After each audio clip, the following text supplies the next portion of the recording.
Mi propio hijo me pidió que durmiera en el garaje. Su familia política venía a cenar para el Día de Acción de Gracias. 40 personas invadiendo mi casa, y según su esposa, yo, el dueño legítimo, debía esconderme entre cajas de cartón. Tomé un sorbo de mi café negro, y le dije que me parecía perfecto. Le dije que yo estaría de vacaciones, y que ellos podían cocinar, limpiar y servir a sus propios invitados. Sus sonrisas de superioridad desaparecieron en un instante. No tenían idea de que yo ya había firmado los documentos legales que destruirían su pequeño mundo de mentiras. Me llamo Ramiro, tengo 60 años. Soy un maestro de historia de preparatoria jubilado, con 35 años de servicio en las aulas públicas. Vivo solo en una casa de 4 habitaciones, en un barrio tranquilo de clase media en el sur de California.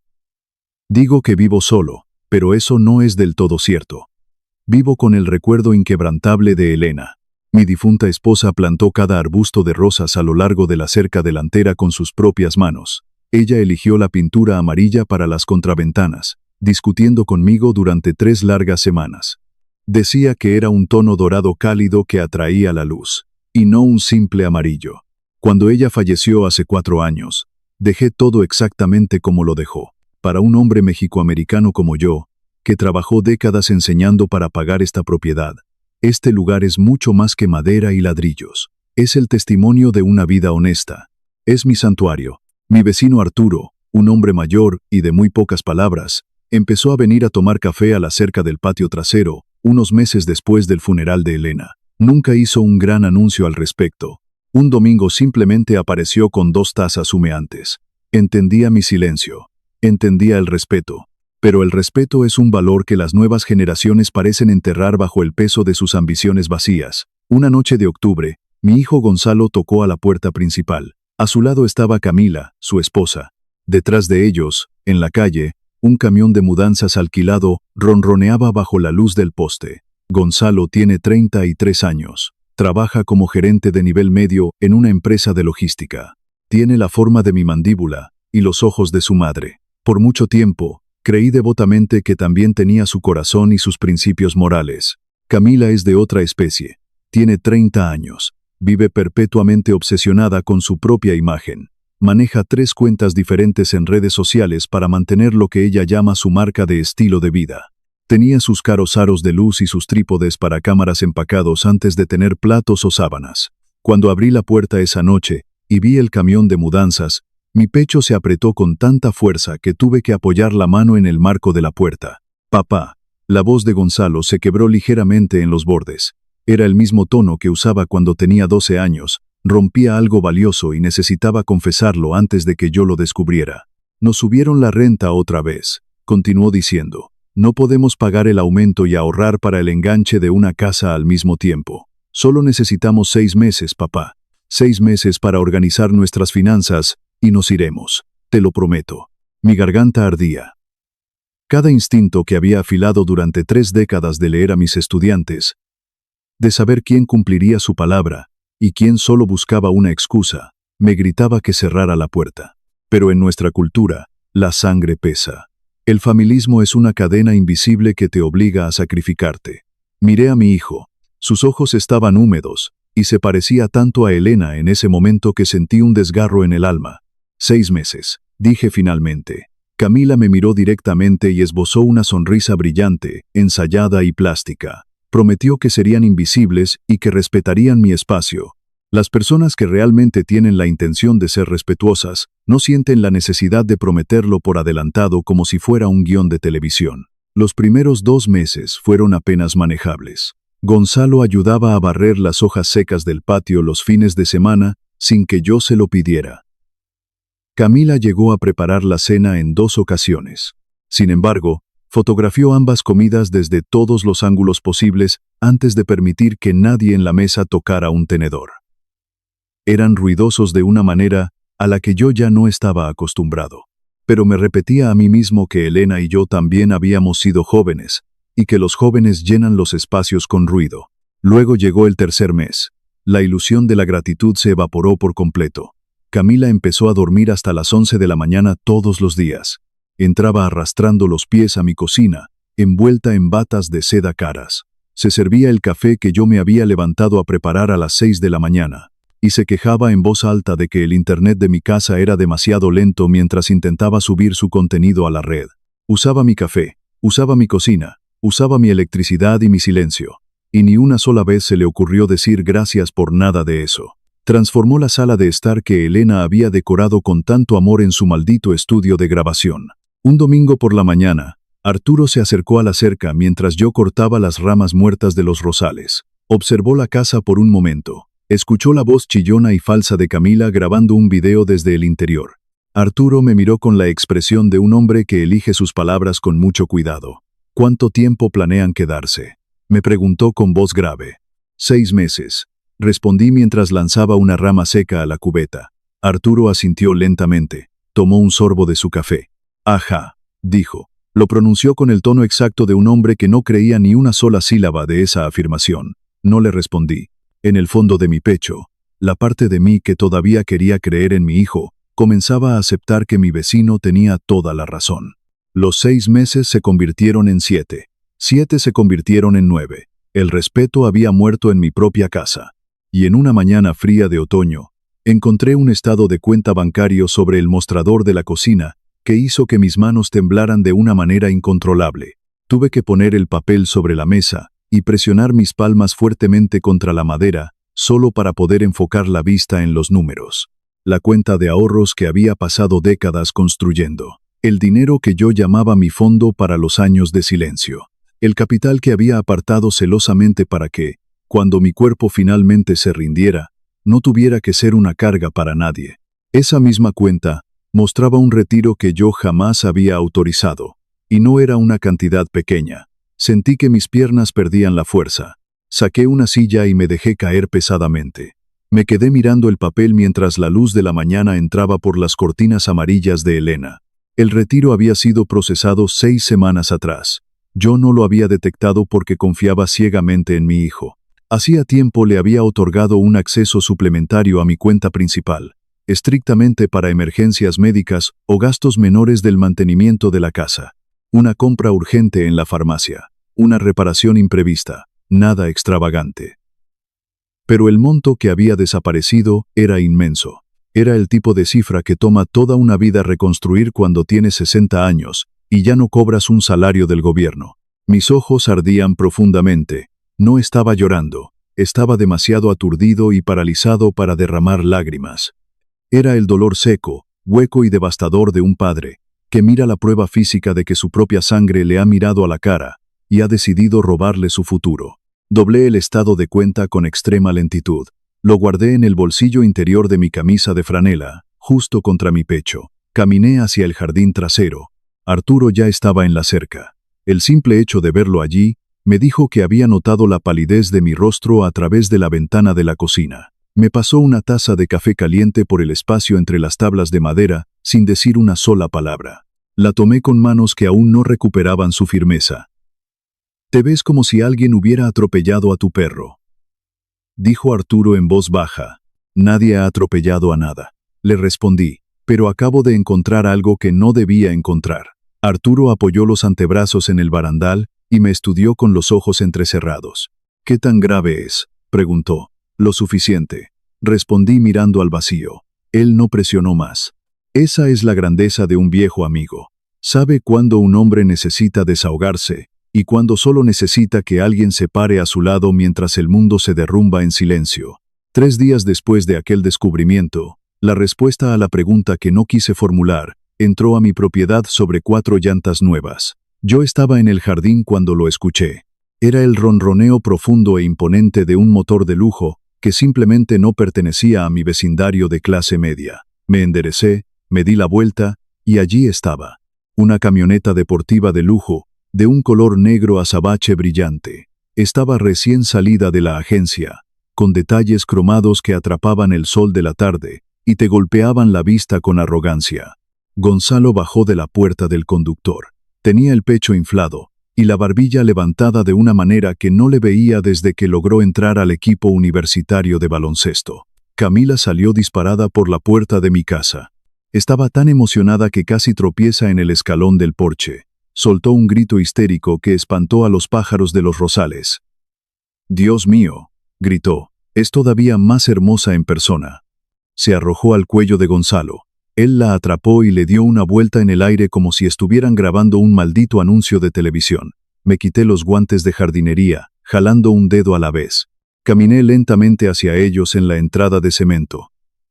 Gonzalo. Mi voz salió más baja y fría de lo que yo mismo esperaba. Y a veces, la quietud es mucho más aterradora que los gritos.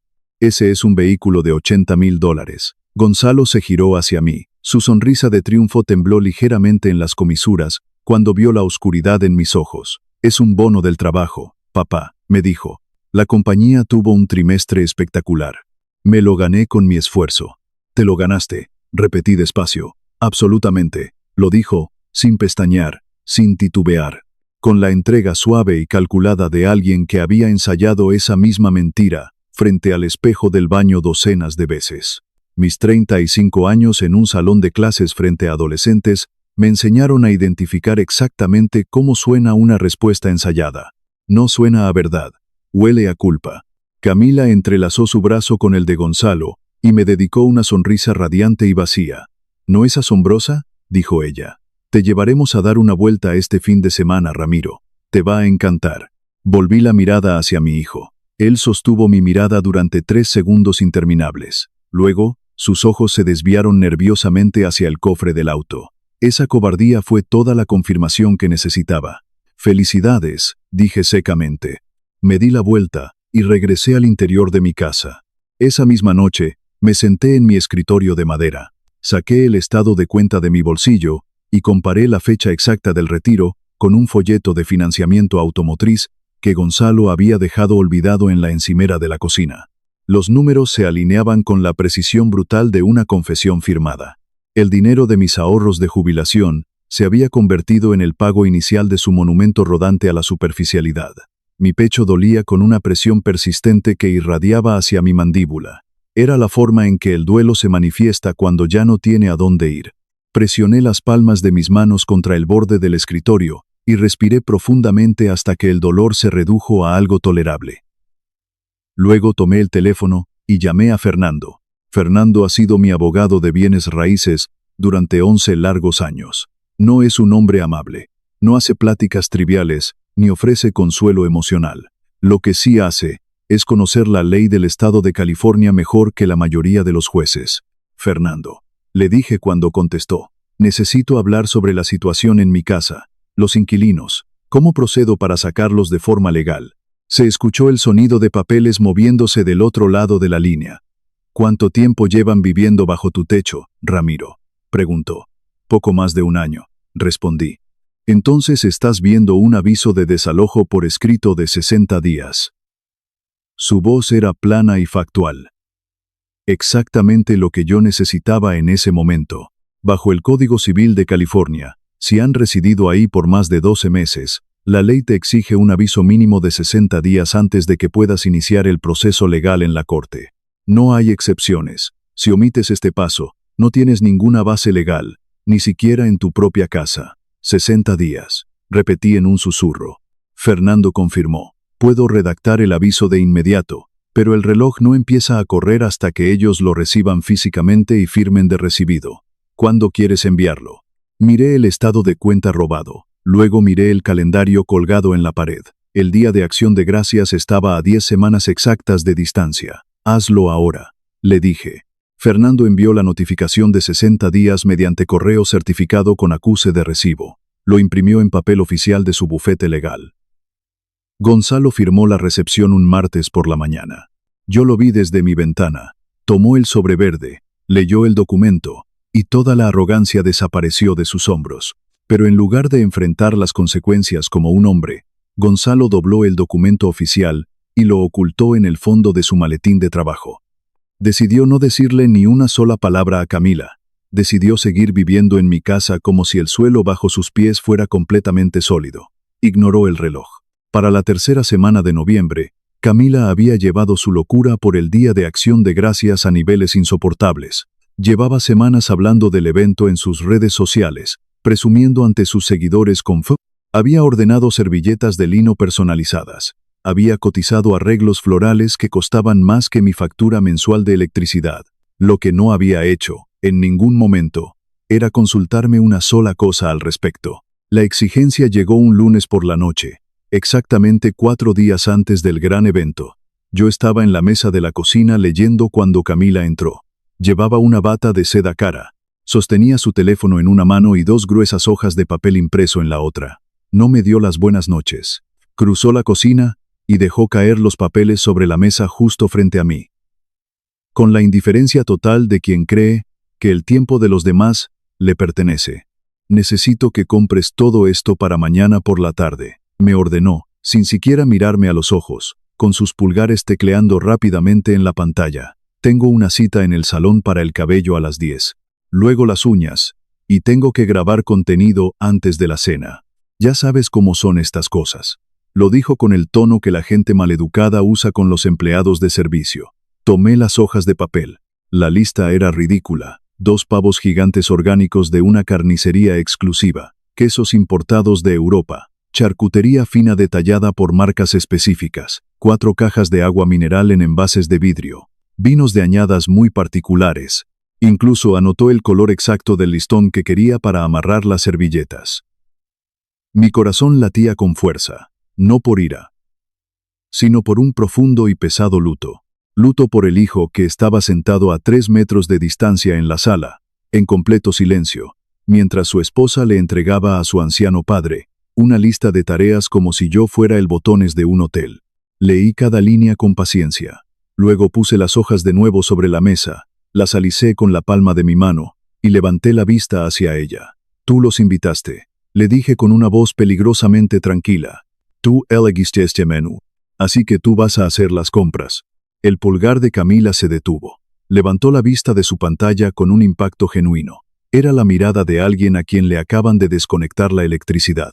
Disculpa. Su voz salió aguda, tensa y temblorosa. Los alimentos en esta lista, continué con el mismo tono monótono, son para invitados que tú trajiste, a una fiesta que tú inventaste, dentro de una casa por la que no pagas ni un solo centavo.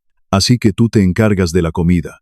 El rostro de Camila pasó por 3 emociones en menos de 2 segundos. Conmoción, indignación, y luego, el cálculo frío de una mujer manipuladora que busca su herramienta más útil. Gonzalo, gritó ella a todo pulmón sin dejar de mirarme. Gonzalo, ven aquí en este instante. Gonzalo apareció en el pasillo. Tenía la mirada hueca de un hombre que ha sido arrastrado a demasiadas discusiones y ya no cree que ninguna termine bien. Tu padre se niega a ayudarnos con la cena. Dile algo, exigió ella señalándome con un dedo acusador.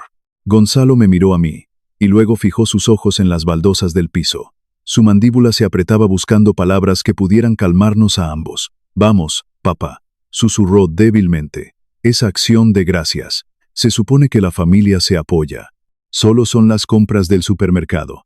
Me puse de pie lentamente. Tomé mi taza de café, envolví mis manos alrededor de la cerámica caliente, y miré a mi hijo en un largo silencio. Vi cómo no podía sostenerme la mirada. Vi cómo se desvanecía en una versión patética de sí mismo que yo ya no reconocía. Salí de la cocina sin pronunciar una sílaba más. Mientras caminaba por el pasillo, escuché la voz de Camila recuperando su maldita arrogancia. Ya cederá, le decía a Gonzalo. Siempre cede. Mañana por la mañana, estará en la tienda con su tarjeta. Ya verás. Caminé hacia mi escritorio. Tomé el teléfono, marqué el número del banco y, en menos de 1 minuto, desactivé permanentemente la tarjeta suplementaria vinculada a mi cuenta. Camila despertó a la mañana siguiente convencida de su victoria. La escuché moverse por la casa con pasos rápidos y altaneros. Se preparó, tomó sus enormes gafas de sol y agarró las llaves del auto. Yo me encargaré de todo, anunció en voz alta al pasillo vacío, asegurándose de que yo la escuchara desde la sala. Ya que pedir un poco de apoyo en esta casa es demasiado esfuerzo. No esperó respuesta. Salió de la casa dando zancadas triunfales. Puedo imaginar la escena en el supermercado de lujo con total claridad.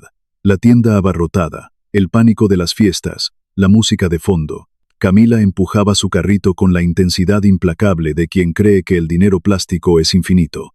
Llenó 2 carritos enormes con cada artículo absurdo de su lista. Los quesos finos, las carnes frías importadas, las botellas de vino de diseño.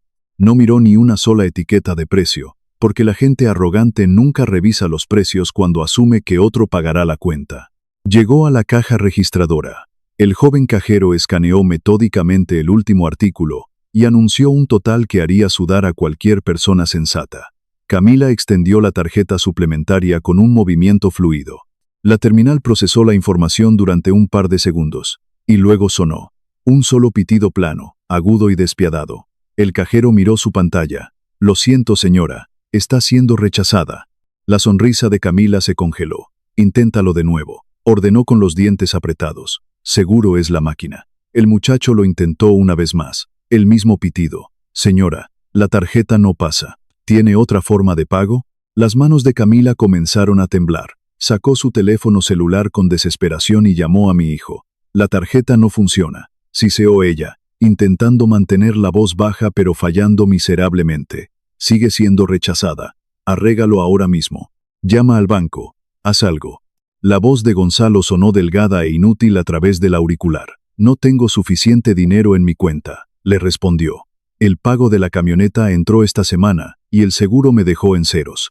«No me importa tu maldito seguro», gritó ella, rompiendo finalmente su máscara de calma y llamando la atención de toda la fila. Fue entonces cuando sucedió lo impensable. Una mujer joven, parada 2 lugares detrás de ella en la fila, la señaló con asombro. «Dios mío, ¿eres la chica de los videos de estilo de vida? Sigo tu cuenta. Me encanta tu contenido millonario». Toda la sangre desapareció del rostro de Camila. La humillación fue absoluta. Docenas de ojos estaban fijos en ella. 2 carritos llenos de comida de lujo y ni un solo centavo para pagar frente a una seguidora. «Dejaré algunas cosas», balbuceó Camila, con la garganta seca. Terminó pagando apenas 4 miserables bolsas con los billetes que llevaba en la cartera. Cuando entró por la puerta de mi casa, sus ojos estaban inyectados en sangre. Su mandíbula estaba tensa por la furia de haber tragado una humillación tan masiva. Arrojó las bolsas sobre el mostrador de la cocina. Me fulminó con la mirada, despojada de toda su actuación habitual. «La tarjeta no pasó», me reclamó. «No», le contesté sin inmutarme. Sabía que no pasaría. Desactivé el plástico. «Es mi cuenta». La barbilla de Camila tembló. Debajo de toda esa rabia, por una fracción de segundo, vi auténtico terror. Subió corriendo las escaleras y se encerró. Escuché sus sollozos ahogados estrellándose contra el techo. Miré hacia afuera. El refrigerador estaba vacío. Las tiendas estaban vaciando sus estantes. Y en menos de 48 horas, 40 invitados llegarían esperando el banquete perfecto. Esas 48 horas pasaron con la lentitud de una condena. Un silencio denso y venenoso se instaló en los pasillos de mi casa. Nadie habló de la lista de compras. Nadie mencionó la tarjeta cancelada. A las 5 de la mañana del Día de Acción de Gracias, escuché a Gonzalo salir a escondidas. El crujido de sus pasos en la entrada de cemento, el gemido bajo de la puerta del garaje abriéndose, luego, el ronroneo profundo de esa camioneta de $80,000 encendiéndose en la oscuridad. Me quedé acostado, mirando el techo, escuchando cómo mi hijo retrocedía hacia la calle. Sentí una tristeza inmensa y hueca por el niño que solía quedarse dormido en mi hombro durante los viajes largos en carretera. Ese mismo niño ahora estaba acelerando por las calles vacías de Los Ángeles, intentando desesperadamente arreglar un desastre que él mismo había provocado. Me levanté a las 6, preparé mi café negro y me senté en la silla favorita de Elena, junto a la ventana. A las 8:30 de la mañana, Gonzalo regresó. Supe que había fracasado mucho antes de verle la cara. Lo supe por la forma en que arrastraba los pies por el camino de entrada. Entró por la puerta trasera de la cocina y se quedó allí, con los hombros hundidos. Tenía la mandíbula tan apretada que un músculo le saltaba debajo de la oreja. Sus ojos estaban rojos, quemados por el agotamiento absoluto de un hombre que había conducido por toda la ciudad recibiendo un no por respuesta en cada parada. «Fui a 4 tiendas de mayoreo», dijo con la voz rasposa y rota. «No queda absolutamente nada. Fui a 3 supermercados más, y las puertas estaban cerradas por el día festivo». Apoyó ambas palmas sobre la encimera de la cocina, y dejó caer la cabeza entre los brazos. «Llamé a 5 restaurantes», susurró. 3 están cerrados. Los otros 2 tienen una lista de espera de 6 horas, y cobran el triple. En ese momento, Camila entró volando a la cocina. Llevaba el cabello a medio arreglar y manchas oscuras de maquillaje bajo el ojo izquierdo que aún no había notado. Al ver las manos vacías de Gonzalo, se detuvo en seco. ¿Qué quieres decir con que no hay nada? Su voz se elevó a un tono agudo, que hizo temblar el cristal de las ventanas. Gonzalo, 40 personas de mi familia llegan en menos de 2 horas. 2 horas. Te estoy diciendo que no hay comida. La voz de Gonzalo finalmente se quebró, rompiéndose como un vaso bajo demasiada presión. Se giró hacia ella con los ojos brillantes y llenos de pánico. No hay pavos, no hay guarniciones, no hay nada que comprar en toda la ciudad, Camila. Todo está completamente agotado. Camila soltó un sonido ahogado en el fondo de su garganta. Era una mezcla estrangulada de furia y terror puro. Apretó los puños contra el mármol. Esto no me puede estar pasando a mí, repitió obsesivamente. Fue exactamente en ese momento cuando entré a la cocina. Llevaba mi equipaje de viaje de cuero en la mano derecha. Lo había empacado la noche anterior con la misma precisión de siempre. 3 mudas de ropa, mis medicinas, y la pequeña fotografía enmarcada de Elena que llevo conmigo a donde quiera que vaya. Dejé la maleta junto a la puerta trasera. Fui al fregadero y lavé mi taza de café con movimientos lentos. Camila vio la maleta antes de registrar cualquier otra cosa. Sus ojos se clavaron en el cuero oscuro y todo el caos en su rostro se afiló en un solo punto de incredulidad absoluta. ¿Qué significa esa maleta? Su voz bajó a un susurro peligrosamente frío. Ramiro, ¿para qué es esa bolsa? Me sequé las manos con un paño de cocina y me di la vuelta lentamente. Me voy de viaje, le dije con total tranquilidad. Mi viejo amigo, el entrenador Carlos, tiene una cabaña cerca de las montañas en la zona norte.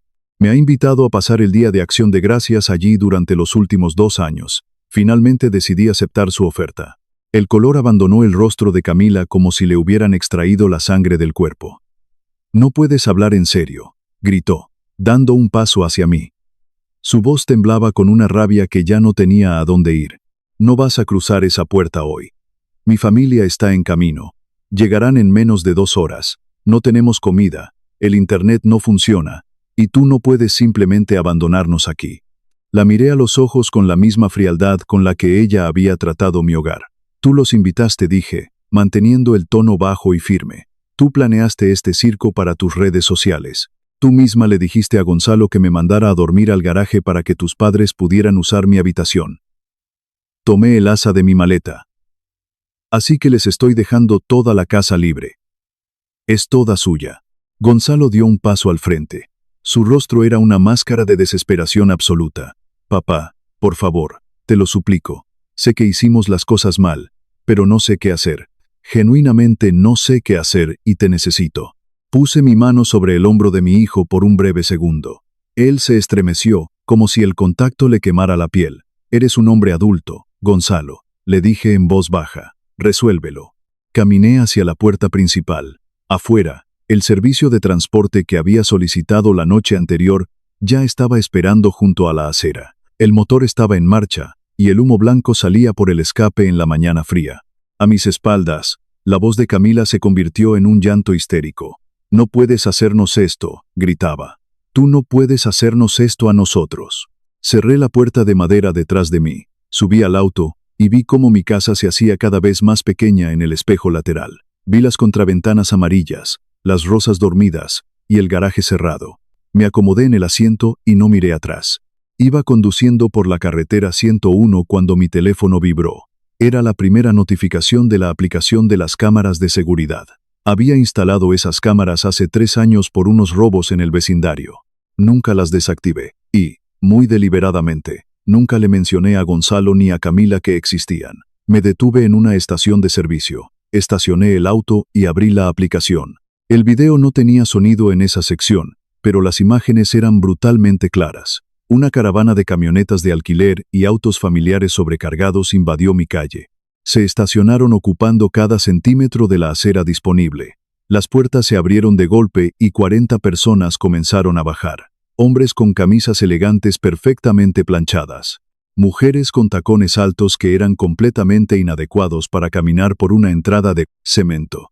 Niños corriendo en desorden hacia el porche delantero. 40 personas, justo a tiempo para el gran espectáculo. Camila apareció en la puerta principal. Llevaba una blusa de seda que seguramente compró en secreto solo para esta ocasión. Su sonrisa era tan amplia y forzada, que parecía requerir un esfuerzo físico extremo para no desmoronarse. Saludaba con ambos brazos, proyectando una energía de anfitriona que rayaba en la desesperación absoluta. Vi al padre de Camila, un hombre corpulento llamado Ricardo, bajar del primer auto. Era el tipo de hombre grande y arrogante, que caminaba por el mundo asumiendo que siempre tenía la razón. Estaba vestido con un saco deportivo, en pleno día de Acción de Gracias. Miró mi casa, asintió con aprobación, y lo vi gesticular hacia los demás, como si estuviera presumiendo de su propia mansión. 12 minutos después, el primer gran quiebre ocurrió. Gonzalo guió a todo el grupo hacia el garaje para revelar la joya de la corona, su camioneta de $80,000. Lo vi presionar el botón de la llave electrónica con un falso aire de triunfo. Las luces del vehículo parpadearon. Abrió la puerta, se sentó en el asiento del conductor y presionó el botón de encendido para hacer rugir el motor frente a sus suegros. No sucedió absolutamente nada. El motor ni siquiera tosió. La camioneta había estado apagada y encerrada durante semanas en mi garaje porque no tenían dinero para el seguro ni para la gasolina. Una batería moderna simplemente no sobrevive a ese nivel de abandono absoluto. Gonzalo volvió a presionar el botón, esta vez con más desesperación. El auto permaneció muerto. A través del micrófono de la cámara exterior, pude escuchar la risa gruesa y burlona del tío de Camila. «Se supone que un auto de lujo debe hacer eso», gritó el hombre frente a todos. «Porque mi viejo sedán enciende a la primera, y me costó apenas $2,000. Alguien más soltó una carcajada. La humillación en el rostro de Gonzalo fue total. Su postura colapsó. Camila lo agarró rápidamente del brazo y lo arrastró hacia el interior de la casa, sonriendo frenéticamente a sus familiares y diciendo que solo era un pequeño detalle técnico. Pero adentro no había ningún refugio para ellos. Adentro solo los esperaba una cocina vacía, sin banquete, sin bebidas de diseño, baños insuficientes para 40 personas y una red de internet bloqueada. Mi teléfono vibró de nuevo. Era un mensaje de texto de Gonzalo.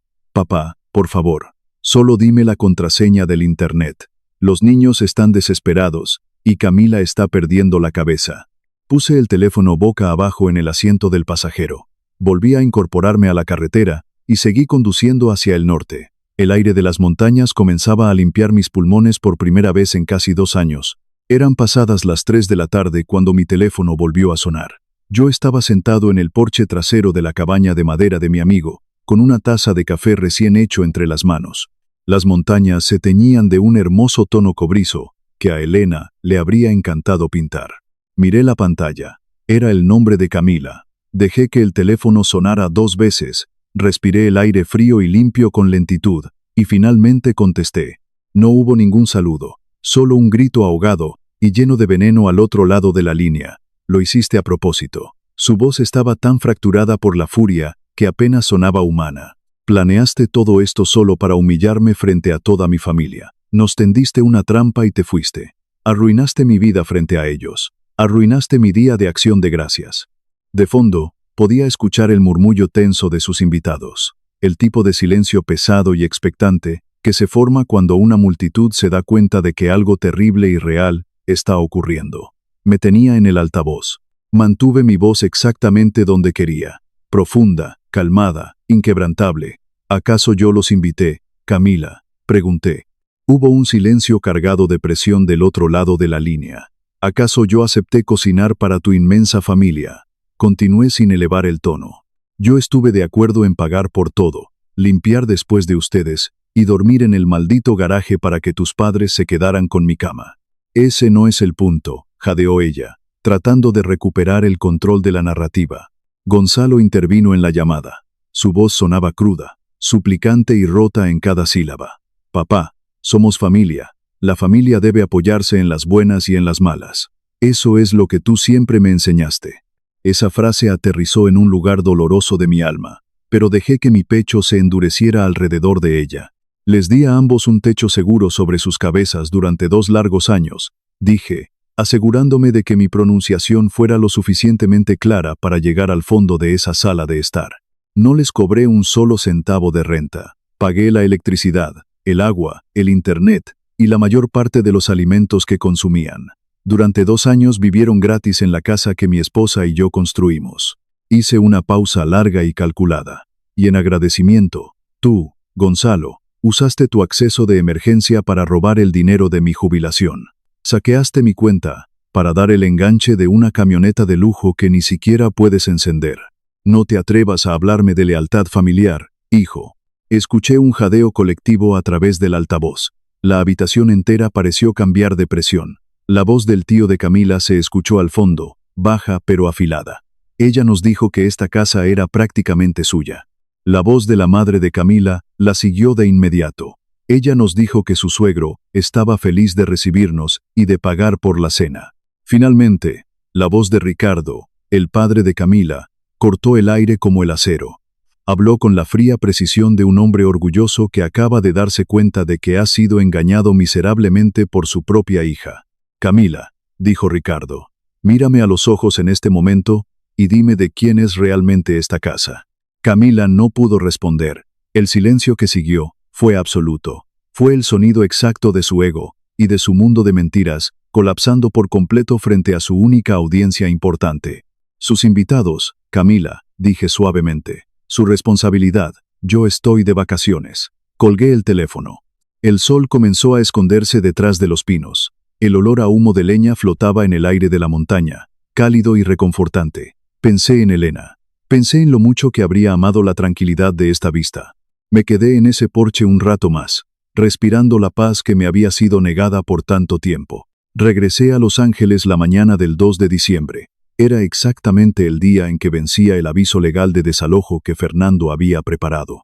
Al doblar la esquina de mi calle, vi el camión blanco de mudanzas estacionado de reversa en mi entrada. Gonzalo bajaba por el camino de cemento, cargando una caja de cartón sumamente pesada. Se detuvo en seco al ver mi auto acercarse. Tenía grandes ojeras oscuras y la piel ceniza. Parecía un hombre que había sido vaciado por completo. Me bajé del auto y caminé hacia él. Papá, dijo él en un susurro sin fuerza. Vendí la camioneta. Fue una venta privada, hace 2 días. Perdí bastante dinero en la transacción, pero conseguí lo suficiente para devolverte gran parte de lo que tomé sin permiso. Apretó los nudillos contra los bordes de la caja hasta que se pusieron blancos. Con el resto, pagué el depósito de un pequeño departamento en un 3er piso. El edificio no tiene elevador, y Camila lloró cuando vio el lugar. De hecho, sigue llorando allá arriba mientras empaca lo último. Lo miré fijamente a los ojos. Sabía que nunca recuperaría al niño inocente que crié, pero quizás este hombre roto finalmente estaba aprendiendo a caminar por sí mismo y a cargar con el peso de sus decisiones. Sé que no merezco otra oportunidad, continuó Gonzalo, y su voz se quebró por completo en la última palabra. No te estoy pidiendo que me perdones. Solo quería que supieras que entiendo perfectamente lo que hice.